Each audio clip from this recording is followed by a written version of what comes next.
जय जगन्नाथ सांग मैंने आज शुक्रवार अंडा सिझा अंडा सिझा है मम्मी कहले अंडा सब सिझीगले काढ़ीदेव अंडा सिझीगला मुझे काढ़ीदेली मम्मी आमर कौ माछ काटबार व्यस्त अच्छा आंटी माँ देखु आंटी माँ ये क्षीर बाल्टी धरी आसले क्षीर देवाई स्वामी आमर क्षीर नहीं कि मत देदेले गले नहीं जा क्षीर हांडी रखिकी आंटी माँ को देदेबू क्षीर रखी सारी बाल्टी धोई देदेली बो आमर कौ माछ भाजापी कटाकटी करी नणंदराणी आमर मसला सजाड़बार एक्सपर्ट पूरा सजड़ा सजड़ी कर रखीदे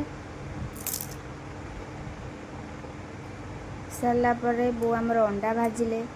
अंडा भजा भजी है एपटे मसला सजाड़ी नणंदराणी आमर मसला कषा कषि कर चुली मुठे मत बसईदे तापरे मुझे शुखुआ धोई शुखुआ तरकारी करी मसला कषुची देखु आम रोषे सरी।